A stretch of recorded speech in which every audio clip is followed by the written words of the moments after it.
Thank you, Amelia. Hi, everyone. My name is Audrey Chang, and I'm a senior at Archer. I'm so excited to be moderating the first panel of the day, Authority, Examinations of Power and Control.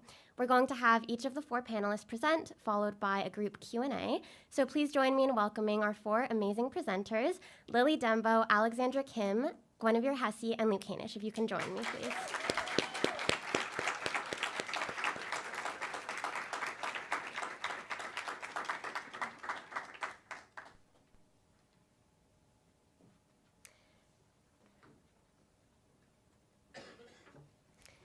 And our first presenter of the day is Lily Dembo from Archer, who will be presenting Who's to Blame? An Exploration into Jonathan Swift's A Modest Proposal and Mary Shelley's Frankenstein.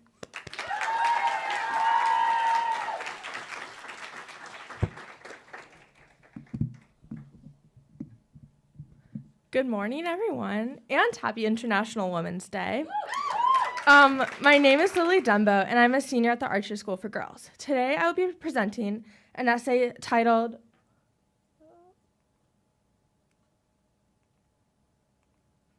An essay titled Who's to Blame? An Exploration into Jonathan Swift's A Modest Proposal and Mary Shelley's Frankenstein. To start off my presentation, I would like to To start my presentation, I would like to read an epigraph that I have chosen, which helped inspire my thesis and essay from Hosier's song, Eat Your Young.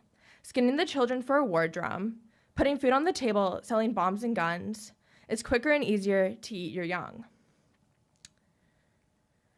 The topics I will be discussing during my presentation are an introduction into A Modest Proposal and Frankenstein, my thesis statement, and the subclaims which fall under my thesis statement of children and overpopulation, women and their roles in society, and parent-child relationships and what do they mean.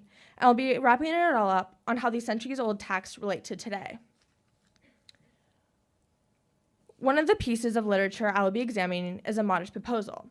It was written in 1729 by Jonathan Swift, a famous satirical writer whose best works are Gulliver's Travel and A Modest Proposal.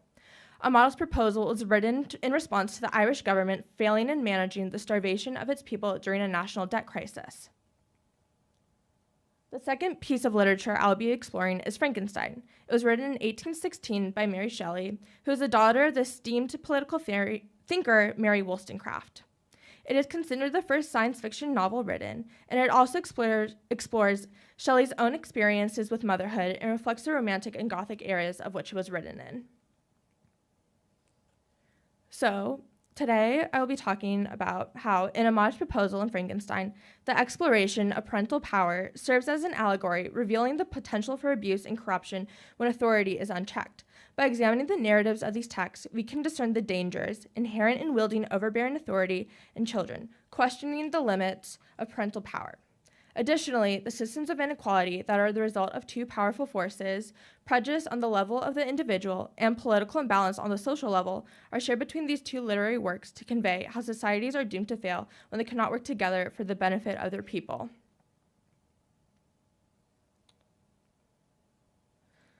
Swift and Shelley observe that the current problems of society are placed on the children of the lower class. Swift uses a pragmatic lens to demonstrate how children are used as a scapegoat for their parents as they are to blame for causing overpopulation, whereas Shelley investigates a hypothetical situation to achieve the same goal.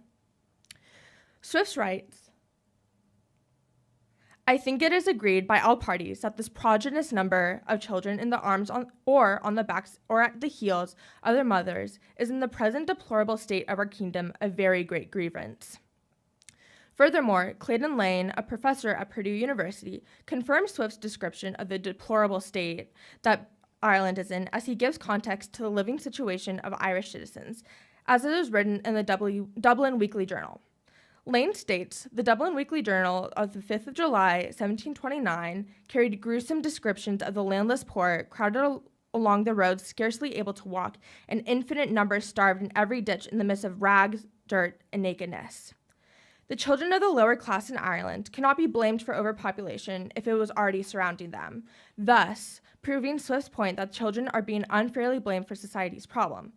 Although overpopulation concerns in Frankenstein do not come from depleting resources in money and food, it does come from the concern for the safety of humans while still blaming the children. When creating the bride for his monster, Frankenstein starts fearing what she can become. He worries if the bride rejects the monster, what detrimental effects it might have, and if the monster and the bride will even get along. Frankenstein fears that a race of devils will be propagated upon the earth who might make the very existence of the species of man a condition precarious and full of terror. Frankenstein's fear of the race of devils propagated upon the earth reinstates the notion that overpopulation would destroy the world. Even though Frankenstein created his monster, he is still blaming him for his creation for overpopulation rather than taking into account his own actions of creating a murderous devil. There is an overlap between Frankenstein's fears of overpopulation and Swift's, and that is that if there are more humans or human-like children or human-like creatures, then mankind cannot survive. Ultimately, the children have not wished to be born, which means that they have no way of directly causing overpopulation, thus reinforcing Swift and Shelley's warnings about parental blame onto children. Although Swift and Shelley's works have ascertained that children place a hindrance on society, they also reveal the burdens that motherhood brings onto women and society. The two authors assign women the role of a destroyer. Swift looks at women's societal roles on a social level and blames their actions on things of destruction, while Shelley instead looks at what common themes connect her female and motherly characters as individuals. Swift sees women as breeders and consumers, which affected the economy of Ireland during the famine, whereas Shelley, drawing on her own experiences with motherhood, deems women replaceable objects that lead to the undoing of some. In his proposal, Swift writes, "Then as to the females, it would, I think, humble submission be a loss to the public because they soon would become breeders themselves. Swift only sees women as the role of breeders, which means that their job is to give birth to children. Swift also is saying that if a woman's only role is to bear children and not have a job, then they are not contributing members to the economy." Sean Moore, a professor of English at the University of New Hampshire, contributes more analysis by saying women's bodies ensure this mechanism by reproducing armies of loyal subjects whose tax consumption would pay interest and principal investments into the nation. The analysis of women in Swift's writing provides essential context into how Swift feels as if women are part of the problem of overconsumption and overpopulation, rather than a part of the solution that he proposes, which furthers the point that Swift believes that women are contributing factors in a self-destructive system. Similarly, Shelley defines women as having a self-destructive structure in themselves. In a dream Frankenstein has, he states, "I thought I saw Elizabeth on the bloom of health, walking the streets of Ingolstadt. Delighted and surprised, I embraced her, but as I imprinted the first kiss on her lips, they became livid with the hue of death. Her features appeared altered, and thought I held the corpse of my dead mother in my arms." Daniel Cottom, a professor at the University of Oklahoma, adds commentary on this dream, explaining that the illness thus passed between the two women is the physical expression of a psychological confusion among the identities of mother, sister, and wife that persists through Frankenstein's story and forms the dramatic basis for his relationship with his monster. Additionally, Frankenstein acts as a mother and a mother figure because he brings a living being into the world. Cottam defines the role of woman and mother in Frankenstein as a contagion that spreads, thus solidifying the notion that Shelley views woman as a means of destruction in a system.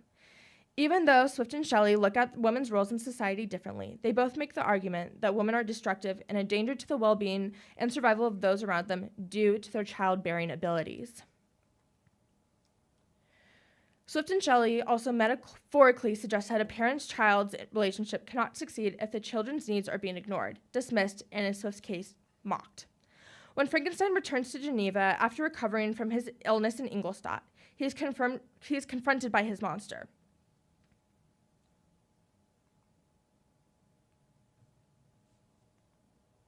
There we go, sorry.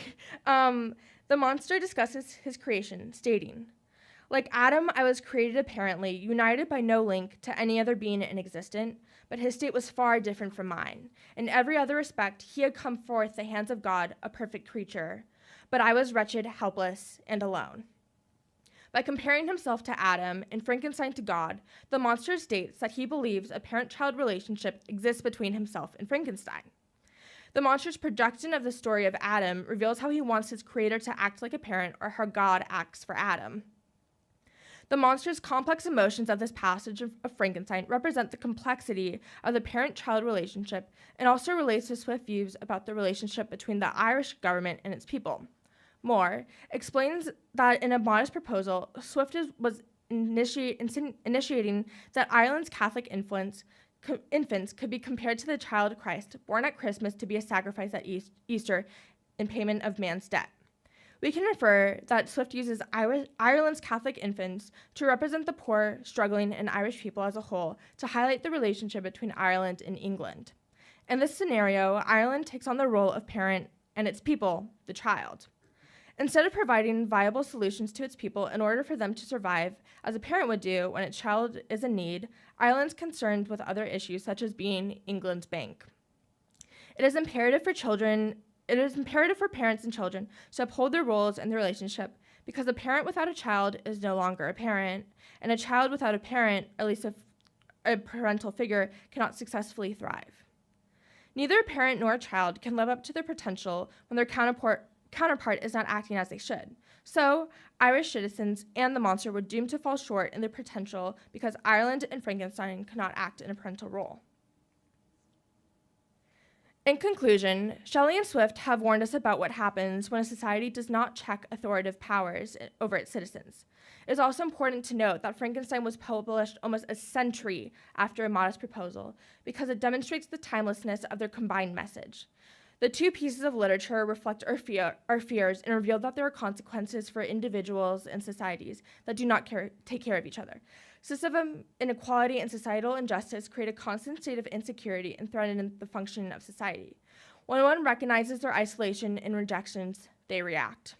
We see this today with wars, protests, mass shootings, and riots. We see the systems of imbalance of powers today with inequities for access to health care, especially for women, and their reproductive rights, racism, a stifling wage gap, and polarized political beliefs in our government. We can use Mary Shelley's and Jonathan Swift's message as a warning to better ourselves, correct the power imbalances, and stop destroying our world. Thank you.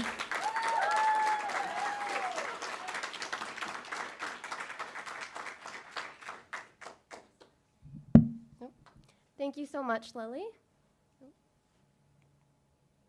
Our next presenter is Alexandra Kim from Polytechnic, presenting Chimera or Choice, Defying False Consciousness in Omelas and Oceania.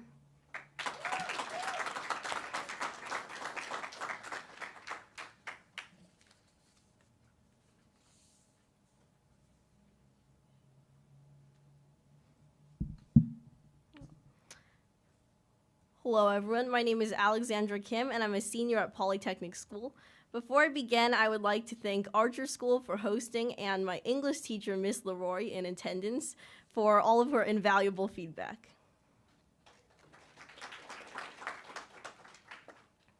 From climate change denialism to stop the steal, vast numbers of Americans today cling to alternative facts, even when those facts run counter to their welfare. Over 100 years ago, Marxist theorist Friedrich Engels coined the term false consciousness to explain this paradoxical phenomenon. In Engels' view, false consciousness served as an ideological pacifier to sedate the proletariat as they labored under systems of oppression. Although Engels targeted capitalist oppression, the theory of false consciousness extends to other ideological systems that are coherent, seductive, and utterly fallacious. But what Engels and other Marxists failed to explain is this. If these false ideological systems are potent enough to convince the masses to propagate their own subjugation, how can an individual break free of these illusory barriers, reclaim reality, and affect change? George Orwell in 1984 and Ursula Le Guin in The Ones Who Walk Away from Omelas explore this question through dystopian landscapes. Even as they illustrate the tragic consequences of subverting ideological dogma, Orwell and Le Guin explore how exercising agency reveals the essence of truth and human existence. Repressive totalitarian regimes rely not just on brute force, but on self-serving ideological systems that persuade the hoi polloi to rationalize and perpetuate the status quo. Oceania and Omelas illustrate how these forms of false consciousness, while fanciful to an outsider, are thoroughly compelling to those inculcated in their tenets. The regime in 1984, Ingsoc, forces citizens to believe that their superstate Oceania has forever domineered rival superstate Eurasia by erasing all traces of the alliance 4 years ago, thus cultivating the image of Oceania's invincibility. Ingsoc implants doublethink, quote, the power of holding two contradictory beliefs in one's mind simultaneously and accepting both of them, to convince the masses to accept these truths even as they run counter to lived experience. When we possess this deliberate power, the power to fool ourselves into believing constructed lies, to deconstruct the mind like a jigsaw puzzle, to stupefy ourselves of our own motives, we can, quote, deny the existence of objective reality and all the while take account of the reality which one denies. In Omelas, false consciousness is employed more subtly than in 1984, but to equally insidious effect, to justify the unjust subjugation not of many, but of one. All residents are led to believe that their happiness, from the, quote, tenderness of their friendships to the, quote, wisdom of their scholars, depends, quote, wholly on one child's abominable misery. Without any logical explanation of why an innocent child must suffer their entire life in abject pain, Omelas has been socialized to believe the utilitarian farce that no one could, quote, throw away the happiness of thousands for the chance of happiness of one. Le Guin subtly points out the absurdity of this false consciousness by pushing its self-rationalizations to the point of incredulity. To reconcile their actions with society's unethical compromises, citizens invent the fanciful rationalization that, if released, the child, quote, would not get much good out of its freedom anyway. But Le Guin reveals the mendacity of this claim by pointing out that children whose tabula rasa moral intuitions have not yet been corrupted cannot readily accept these lies without disgust. As they age, citizens grow complicit in the corrupt quid pro quo terms of the status quo. In the intro language of Ingsoc, Newspeak, this disregard for logical fallacies is called crime stop. Protective stupidity against heretical trains of thought frees individuals in both Omelas and Oceania from the burden of seeking truth. Until individuals become wholly conscious, they cannot rebel. Yet, until they rebel, they cannot become conscious. While false consciousness sucks the autonomy out of individuals, Orwell and Le Guin differ over the degree to which humans can escape ideological orthodoxies and the consequences that may befall them if they do. Although most in Omelas face the terms and decide there is, quote, nothing they can do, there are rare adolescents and adults who, upon seeing the child, quote, walk straight out of Omelas through the beautiful gates alone. By emphasizing the singularity of those who lead, Le Guin conveys the uncertainty of rejecting societal dogma and abandoning all worldly attachments. Those who walk away from Omelas, quote, do not come back. The decision to reject the terms is binding and irrevocable. But attempting to break free exacts an even steeper price in Oceania. Winston, the rebellious protagonist of 1984, refuses to accept the false consciousness undergirding his oppression. Even amidst electric shocks, he insists that 2 and 2 cannot make 5, and clings to the, quote, truth against the whole world. Being a minority of one undermines Winston's sanity, and his will ultimately self-destructs as he succumbs to party propaganda. While Winston's life at the finale of 1984 is undeniably bleak, Orwell's point is not necessarily that individual agency is futile. Although Winston's rebellion makes no dent on Oceania's impregnable regime, his race towards liberation, hard-won clarity, and experiences of illicit love unveil higher dimensions of existence. Would Winston do it all again? There is no indication he would not.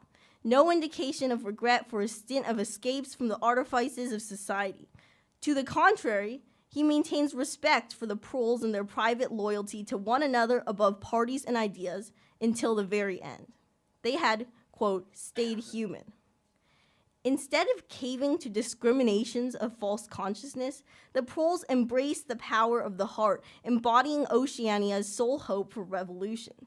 Similarly, in Oumuamua, the willful choice to reject society's false terms and walk away is not based on consequentialist equations, but on the moral principle that even the most exquisite works of art and beauty do not justify calculated injustice. As they leave Oumuamua, each traveler passes, quote, houses with yellow-lit windows while traversing the darkness of the fields. Contrasting the artificial yellow-lit windows of Oumuamua with the natural shimmer of the stars, Le Guin underscores that the path towards truth is both lonely and luminescent. In contemporary America, false consciousness plants deep, tangled roots. Social media platforms employ algorithms to propagate half-truths and conspiracies while creating proliferating bubbles of reality.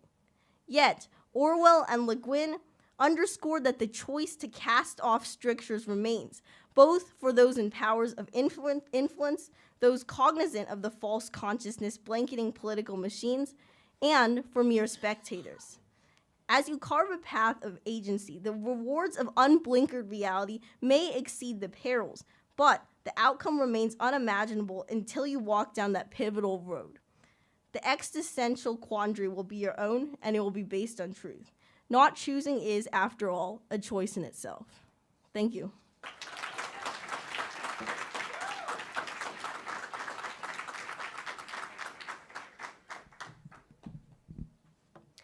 Thank you, Alexandra.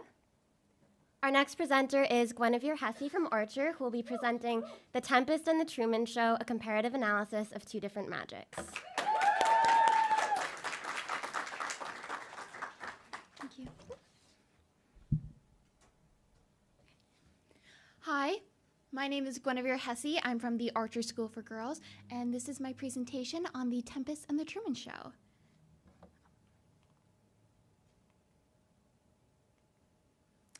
It isn't always Shakespeare, but it's genuine. This is one of the very first lines stated in the 1998 film The Truman Show, directed by Peter Weir. The Truman Show is about a man named Truman Burbank, whose life has been broadcasted as a TV show around the globe unbeknownst to him. Christoph, the creator of The Truman Show, said this line during a live interview discussing what made Truman and his story special. Christoph immediately casts this divide between what he thinks is unrelatable, such as Shakespeare, and what the everyday public can relate to. Truman. According to Christoph, Truman is much more grounded in reality, with nothing fake about Truman himself, in comparison to the ancient Shakespeare plays that hold thousands of hidden meanings. However, there are more similarities between the two than Christoph might believe, and no Shakespeare play is a better example of this than The Tempest. The Tempest was written by William Shakespeare in 1611, a little less than 400 years before The Truman Show. The Tempest is about a magician named Prospero who has lived on an island with his daughter Miranda after having been exiled from his dukedom.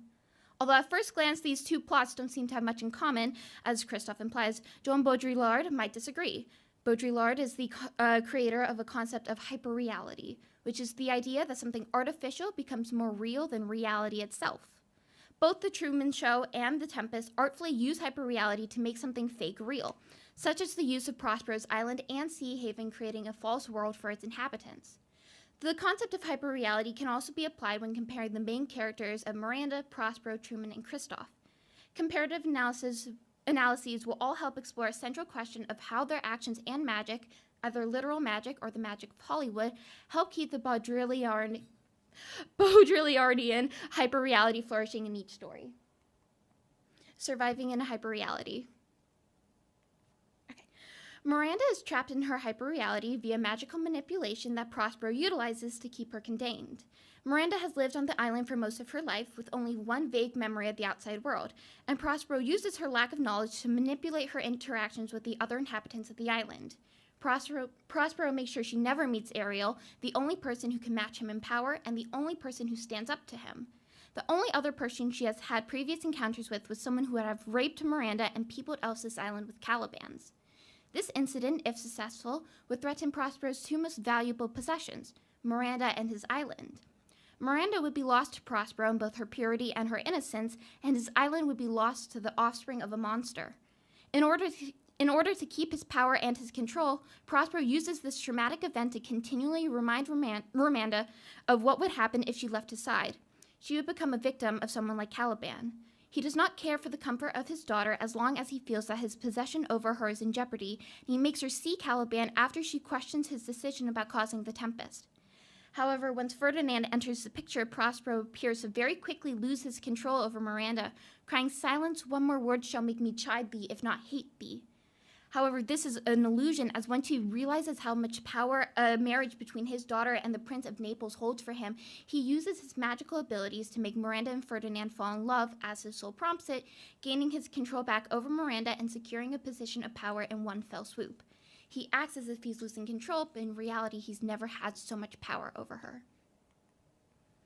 Similarly, Truman Burbank has also been contained in a hyperreality for his entire life, and Christoph uses his lack of knowledge about his situation to manipulate both the words of others and emotional moments. Christoph is able to control Truman by speaking to him through the mouth of another, such as someone like the fake radio announcer. When the stage light falls down in front of Truman, the next scene is the fake radio announcer immediately covering up the mistake, stating that an airplane in trouble began shedding parts as it flew over Sea Haven a few moments ago.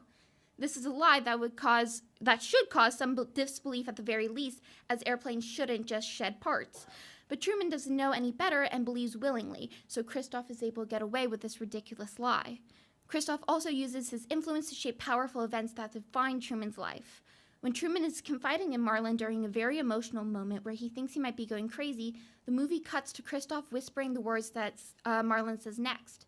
Then, once Marlon brings Truman's dad out of the fog, the audience doesn't see that moment from Truman's perspective. Instead, they see this moment through Christoph's perspective. Which camera to use, how much fog to roll in, and the music raising in volume are all ways Christoph uses to make this private moment between father and son something more television-worthy. This is a testament to Christoph's godlike power over Truman. Christoph controls everything about Truman's life, manipulating events to fit his narrative in the same way a higher power would. In Baudrillard's essay, he proposes that if God himself can be simulated, then the whole system becomes weightless, is no longer itself anything but a gigantic simulacrum. Christoph is posing as the god in Sea Haven, and because of this simulation, the whole idea of reality comes crashing down, and Sea Haven becomes nothing more than a fake, twisted version of what Christoph thinks is real. The use of false images to control. Prospero creates false images by using literal magic in order to keep the inhabitants of his island trapped and manipulated. In The Tempest, when Prospero uses the real image of a shipwreck, he conceals the fact that everyone survived by making that no longer real. The groups of survivors thought that they were the only ones still alive, when in fact not a pair perished. This false thought left all the survivors in a weakened emotional and mental state, as they believed their loved ones and friends were dead. This left them more easily controlled by Prospero, who crossed paths with the younger and physically stronger Ferdinand and was easily able to put his nerves in their infancy again whilst enchanting both him and Miranda with a love spell. He makes sure that Ferdinand is completely under his power before revealing the others shipwrecked to each other. By this point, Ferdinand and Miranda are so obviously chaste, so obviously obedient, that Ferdinand cannot even question Prospero's intentions of reuniting him and his father again after keeping them separated. Christoph also uses magic, but the magic of Hollywood, to illustrate false imagery that keeps Truman trapped. During an interview, Christoph talks about the process of creating false images, with his main reason being that as Truman grew up, we were forced to manufacture ways to keep him on the island.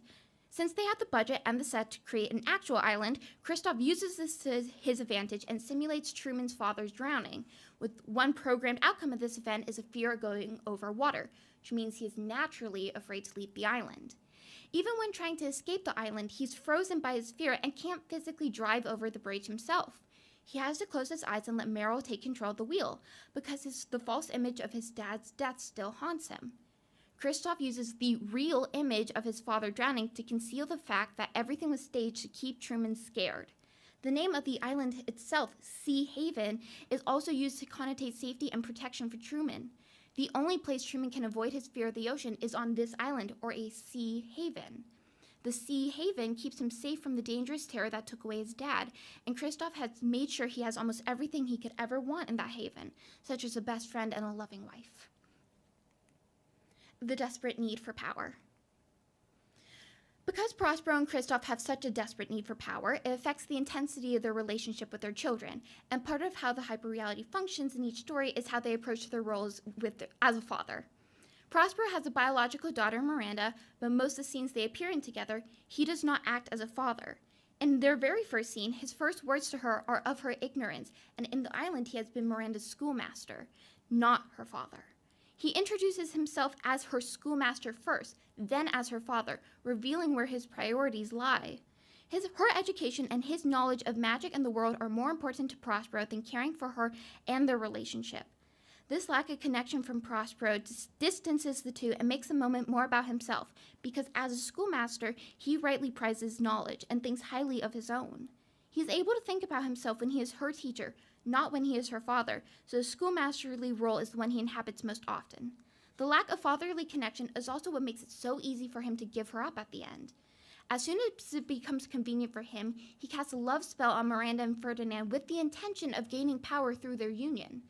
After Ferdinand's trial, Prospero gives Miranda to Ferdinand, treating her as a piece of property rather than as a daughter. In his speech, he never refers to Miranda as a person. He only says that, as my gift and thine own acquisition, worthily purchased, take my daughter. Objectifying terms such as gift and purchase make Miranda seem like some pawn in an elaborate chess game, able to be used and given up when it suits the chess player. He ignores the natural biological fatherly connection and loves her from a distance, making it easier for him to manipulate someone he has no strong fatherly attachment for. By the end of the play, he never sees the error of his ways and gains political power via Miranda and Ferdinand's union, but loses any possibility of a real relationship with his daughter. Kristoff, although not the biological father of Truman, is the adopted father of Truman via his corporation's legal adoption of Truman. Even without this biological connection, he acts as more of a father than Prospero does. The audience sees Truman asleep on the enormous television screen in an extremely vulnerable state, then shown Kristoff staring at him almost lovingly.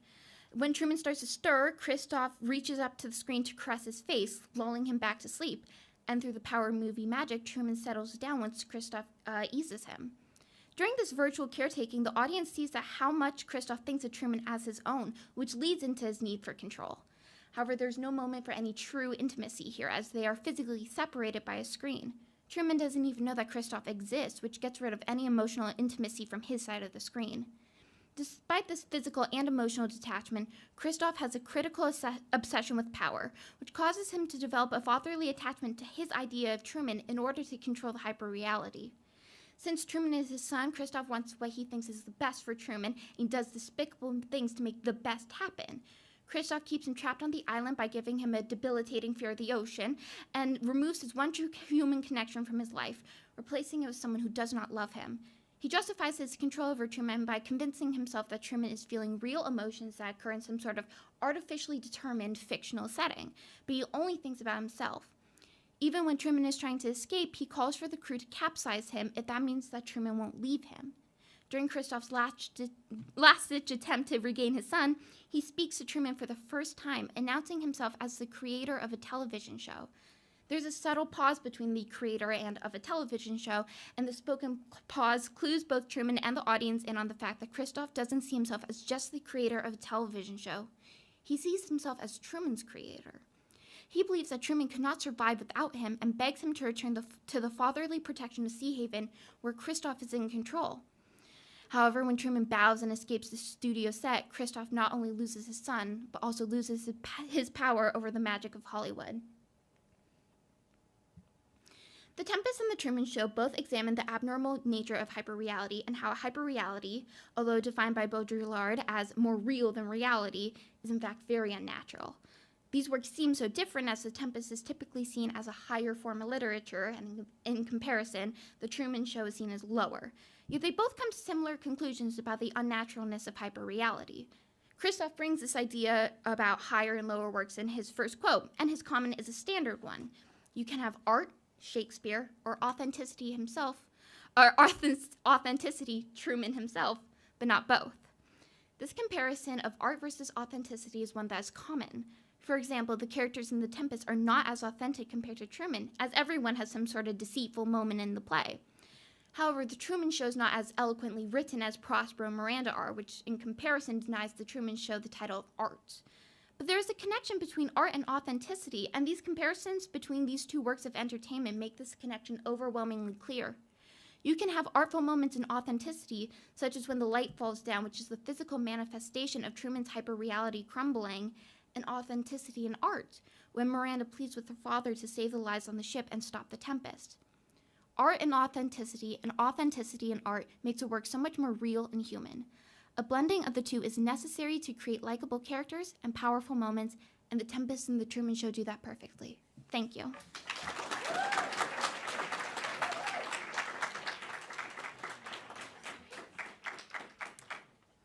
Thank you so much, Guinevere. Our final presenter for this panel is Luke Hanish from Polytechnic, presenting Hell's Bells, How Totalitarian Governments Manipulate Religion for Their Benefit. Hey everyone, thank you for organizing the event, and thank you to Ms. Pringle for driving me out here. So today I'm going to be talking about 1984 and The Handmaid's Tale, and both these texts look at authoritarian systems, but I think an undertone that isn't really looked at a lot of time is sort of the undertone of religion. So, since the beginning of civilization, systems of power have used religion as a tool to control their populace. From the Crusades of the Christians to the sacrifices of the Aztec, religion provides a channel through which a government can exert their will upon their people. The powerful influence of religion stems from its intrinsic link to human nature. After all, the tenets of ancient religions, such as Christianity, were developed from the most fundamental elements of mankind. Both Orwell's 1984 and Atwood's The Handmaid's Tale explore this potential in their totalitarian systems, where the governments seek to maximize their control over their people. Religious ideals are sown into society for the benefits of the state in both 1984's Oceania and The Handmaid's Tale's Gilead. However, the differences in the two systems contrast the effectiveness of explicit and implicit religious integration. In Handmaid's Tale, Atwood describes the dystopian society of Gilead, where Christianity is a fundamental and explicit value of the authoritarian government. Taking advantage of societal instability and chaos, the founders of Gilead manipulated Christian texts and ideals to take power. In times of extreme distrust and fear, ancient religious ideals which have permeated society for centuries or millennia were likely viewed as a time-tested fallback. The very namesake of Gilead mirrors this perspective. In Genesis 31:21, Jacob, a man who is troubled by corrupted relationships, is ordered by God to, quote, go back to the land of your fathers, referring to the promised land of Gilead. In the world of The Handmaid's Tale, these corrupted relationships represent the strife and catastrophe in the pre-Giladian United States, while the, quote, land of your fathers, Gilead itself, represents the return to a society centered on Christianity. The religious foundation of Gilead manifests itself in the handmaid system, arguably the most defining and shocking characteristic of the state. In response to dropping birth rates and the number of fertile women, high-status males known as commanders are assigned handmaids who hold the so-called sacred role of bearing the child in lieu of the infertile wife, supposedly allowing for a more efficient social structure. The underlying religious ideal drawn from Genesis is prefaced at the very beginning of the novel. Quote, and when Rachel saw that she bore Jacob no child, Rachel envied her sister and said unto Jacob, give me children, or else I die. And she said, behold my maid Bilhah, go unto her, and she shall bear upon my knees, so that I may have children by her. End quote, Atwood. This passage is read by the commander before each gruesome ceremony as a twisted justification of the acts to follow. The manipulation and weaponization of religion are further demonstrated by the withholding of religious texts from the hand of the public. Offred describes that, quote, the Bible is kept locked up. It is an incendiary device. Who knows what we'd make of it if we ever got our hands on it, end quote, Atwood 87. Understanding that the same power that allowed for Gilead to rise could also lead to its undoing, the state seeks to manipulate and guard the holy text from the people. This fear is proven to be warranted, as Offred latches onto the faith of God that has rallied mankind for millennia. Quote, I wish I knew what you were up to, but whatever it is, help me to get through it, please. Though maybe it's not your doing, I don't believe for an instant that what's going on out there is what you meant, end quote, Atwood 194. These prayers seem to have been met, as Offred eventually escapes from the household and Gilead is revealed to have fallen in the afterward. Ultimately, Gilead's focus on Christianity allowed it to effectively and efficiently take power and justify its reprehensible actions. Nevertheless, this strategy was imperfect as it established a force greater than the state, potentially becoming a source of hope that citizens could cling on to. The Party of Oceania takes a much different approach in weaponizing religion for their purposes. Instead of explicitly implementing religious ideals and beliefs, the party creates an atheistic illusion within which citizens live, while the underlying philosophies of the party are drawn from religious themes. The party essentially becomes a new religion in itself, killing all traditional religions and simultaneously replacing them. By doing so, the party exploits the ancient links between religious tenets and human nature that allowed religion to dominate society for centuries. The character of Big Brother is designed to embody Oceania and the party, creating a godlike figurehead to be worshipped by the people. He is described in Goldstein's book as, quote, at the apex of the pyramid, infallible and all-powerful. Every success, every achievement, every victory, every scientific discovery, all knowledge, all wisdom, all happiness, all virtue are held to issue directly from his leadership and inspiration, end quote, Oral 208. Much like a god of a monotheistic religion, the figure of Big Brother taps into the human desire to seek a guiding figure, someone infinitely wise and powerful to revere, love, and obey. However, a godlike figure on its own is insufficient for the purposes of the party. There must be a counterpart, some opposing force to Big Brother that could draw out the fear and the anger of the people for the benefit of the party. The character of Goldstein, an imaginary rebel leader, was created for this specific reason. While torturing Winston, O'Brien explains this insidious relationship. Quote, Goldstein and his heresies will live forever.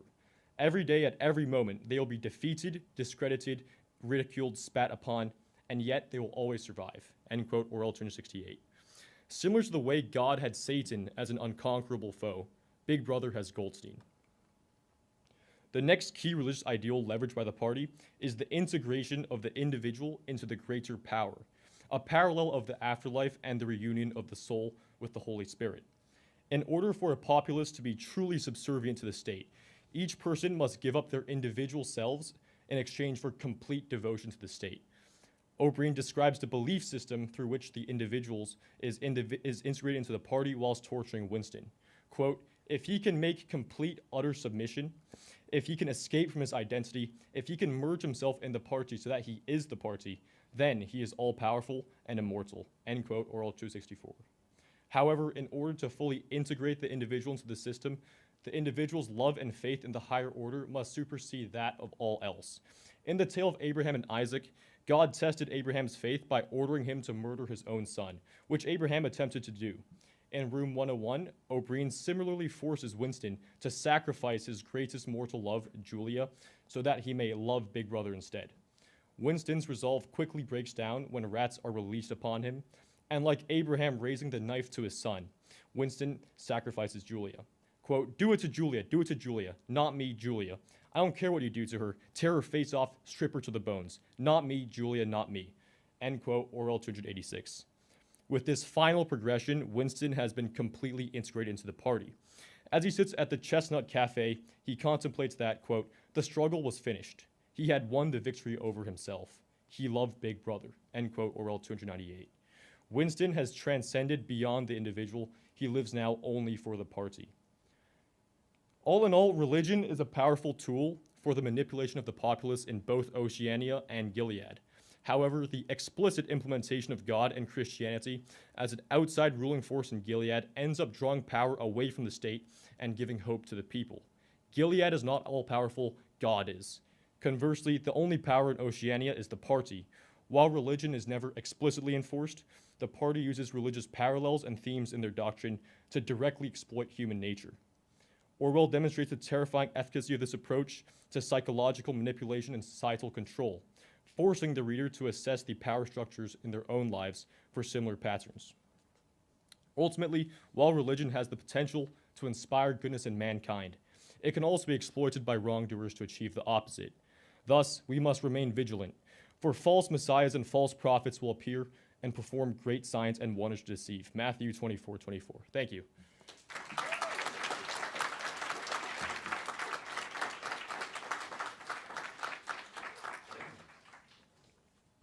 Thank you you all so much for those incredible presentations. Next, we're going to have about a 10-minute Q&A segment. So I have a few questions for the presenters, and then we'll also open it up to the audience. So firstly, the topics on this panel range from magical manipulation to false consciousness to social inequality. So I would love to hear from each panelist about how you decided on your topic and what you learned from this process.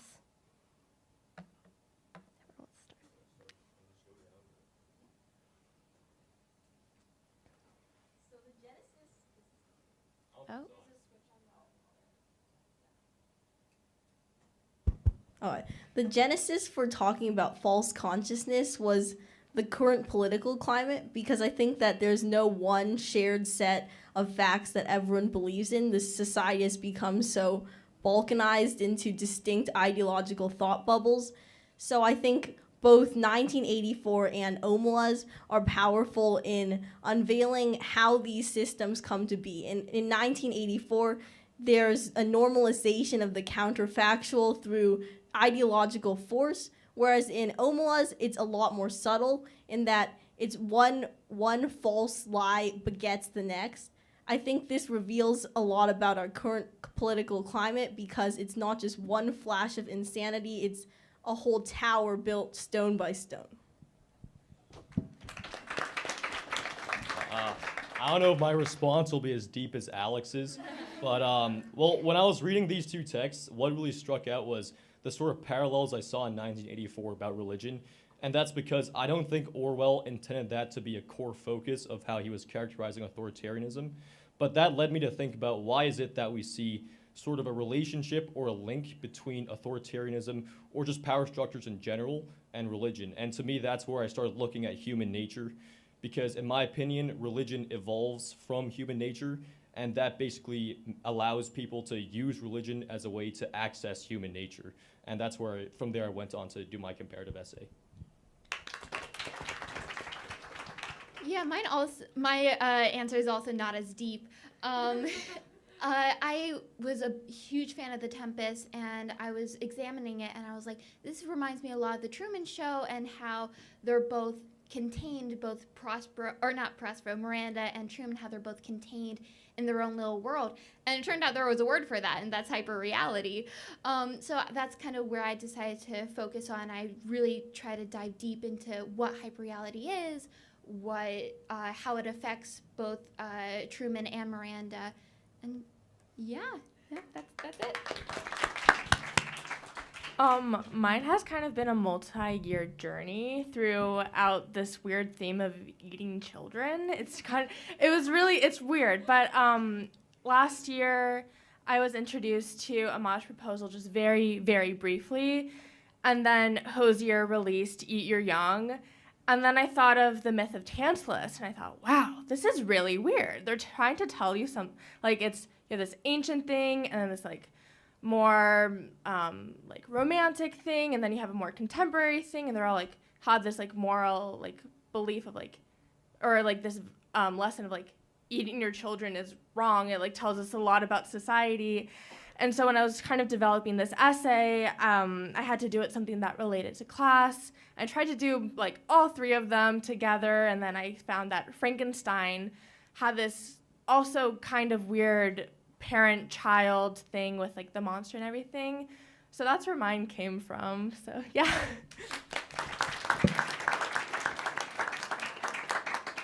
Thank you all so much for those thoughtful responses. I also want to open it up to the audience for a few questions.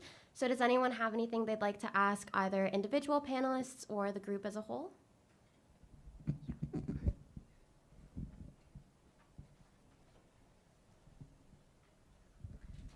Hi, okay, so this question is for Alex specifically. Near the end of your presentation, you talked about the role of social media in modern society, creating false consciousness. And I thought it was really interesting because you talked about defying false consciousness, but given how large of a role social media has played in creating political polarization and these alternative facts, how plausible is it that the average American can throw off the blanket of false consciousness, like you say? That's a really interesting question. Personally, I'm not very active on social media, so I'm not really sure of the effects that it has. But I think the only way to truly escape, either to walk away in Omelas or to defy as wholly as Winston did in 1984, would be to just delete all social media apps and not let any snippet of social media to permeate your brain. Yeah.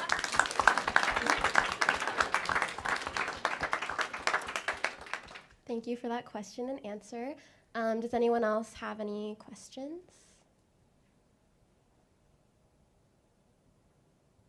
No? Okay, well, I have another one for the panelists while you guys are thinking.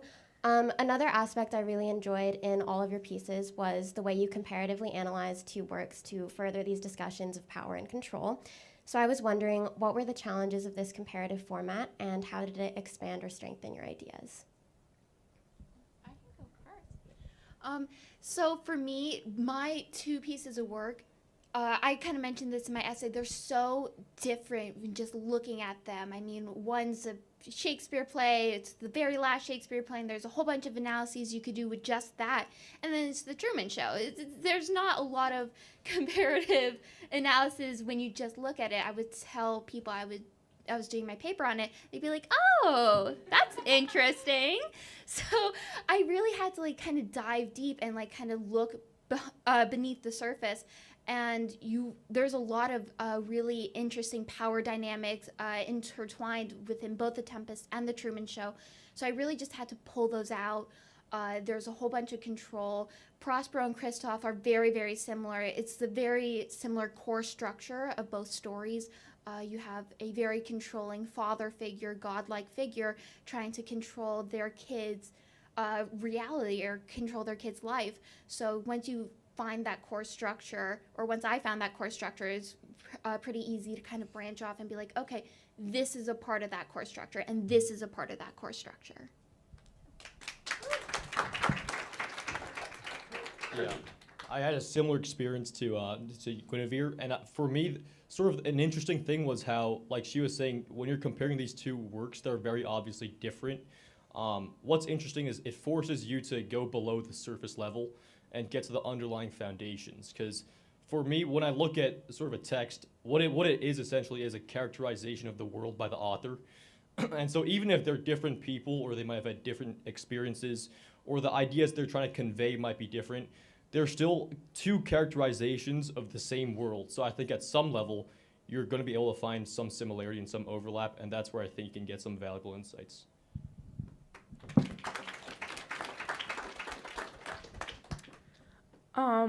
I kind of, to just touch on what both of you have said, I agree in thinking like, what is the underlying message behind these pieces of work? And mine were like not as apart as Guinevere's were, but centuries apart, and they came about at different times for different meanings, and then even the rhetoric behind them was different. Like Shelley was dared to write the scariest horror novel, and Swift was a known satire author. So the kind of looking at where the overlapped, and then also like the so what behind them of what does this mean in society today, and where can I find the overlaps between them. So yeah.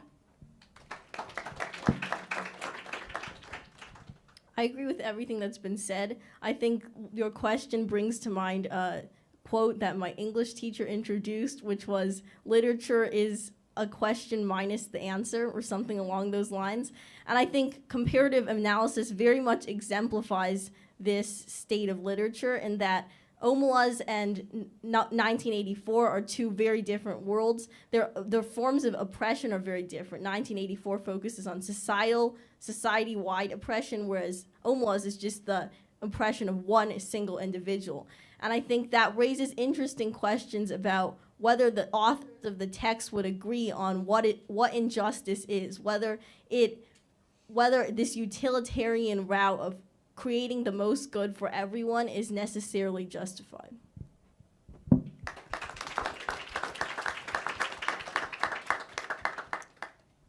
So I have one more question to wrap up.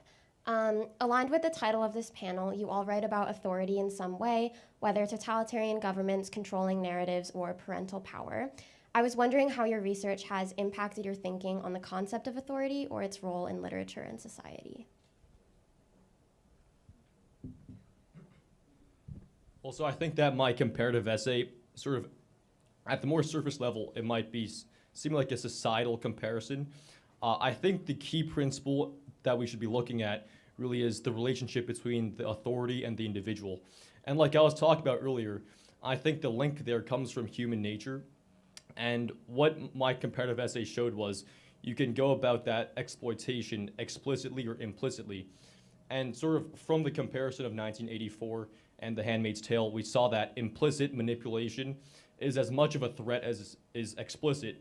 So I think in today's world, every day you get flooded with these catastrophic doomsday threats, like the neo-Nazis, the neo-Marxist communists, China, Russia, World War III. And I think to some extent, this flood of sort of external authoritarian threats at some point makes it so you don't pay attention to your own internal state. So you don't think about why you might believe certain things, why you have certain emotional reactions to certain narratives, things like that.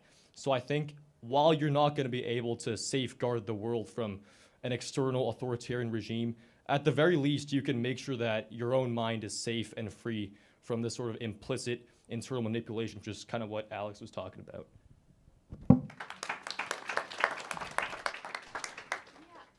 Is this on? Okay. Yeah, what you said was really interesting about the authority versus the individual, because in my comparative analysis, I talked about a bit about that as well, specifically the role of parent versus child. So that would be parent is the authority and the child is the individual, but specifically how a parent's role, like to a child, can affect the surrounding society. For example, the Truman Show, Christoph's whole thing is that he is a father to Truman, and that this whole society is surrounding Truman. So the whole idea is that society surrounds Truman, Christoph surrounds Truman, if that makes sense. Or Truman surrounds Christoph, I suppose. But the whole idea is about like authority versus individual. You have to, or at least I try to find ways that the parents like control their kids and how that affected the surrounding societies.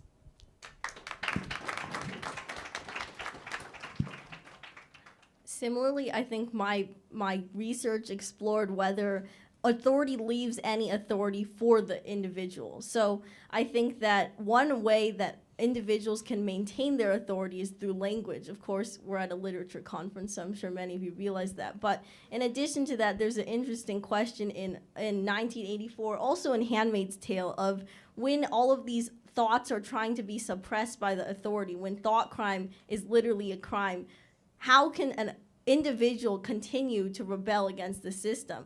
And I think in an example of The Handmaid's Tale, Offred's narrative as well as Winston's journal are both great examples of how literature can uplift the individual and give ourselves authority over ourselves.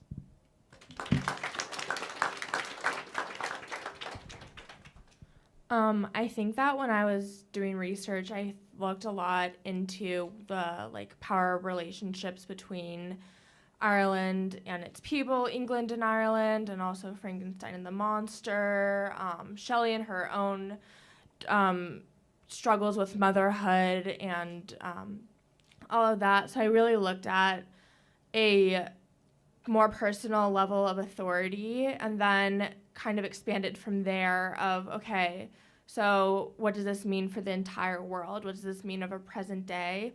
And I think what I found was that they can flip, powers can flip, and I think that is the power of the individual. The monster in Frankenstein ends up having, towards the end of the book, ends up having more power over his creator and things like that. So I think there was some kind of hope found in my research and examination of these books. I have a question. Oh, yeah, go ahead. My question is a quick one. I'd like to know which work you liked better. I'll go first. Considering I had never seen The Truman Show before writing this paper, I'm going to say The Tempest. When I was doing the research process, I was talking to my teacher, Mr. Russo, and I was kind of talking about The Tempest and how I wanted to do something with The Tempest. I was like, oh, I think it's very interesting that Miranda is kind of trapped in this world, and I had heard of the plot of The Truman Show, so I said, oh, it's very Truman Show-y, and then he said, oh, you should watch it, and I was like, I've never seen it before, so I sat down one week and I saw it, and I was like, this is what I'm going to write my paper about. But yeah, I think The Tempest. I think for me, I'd go with 1984. I think like the term Orwellian exists for a reason. I mean, he was the first to sort of pioneer that idea. And Atwood, I think she also acknowledged that she sort of went off that idea that Orwell created first in her own text. So to me, I think Orwell is always going to have one of the greatest impacts of any sort of literature author in our society. And for that reason, I'd probably go with 1984. I'm going to also have to go with 1984. I think it's really interesting, the dystopian elements of the book, in the way, I suppose in Marxist terms, the base is completely overwritten, and then you see how the superstructure is affected. I would probably have to go with Frankenstein, and I read it last semester in English, and it was just a really fun book to read in an English class because it goes far beyond the story of a monster and his creator. So I think it was a fun, not a fun read, but it was a good read. Wonderful. So that concludes this panel. We'll have a 10-minute break followed by our second panel, Lenses on Language and Lit, moderated by Megan Kelly. Thank you all so much.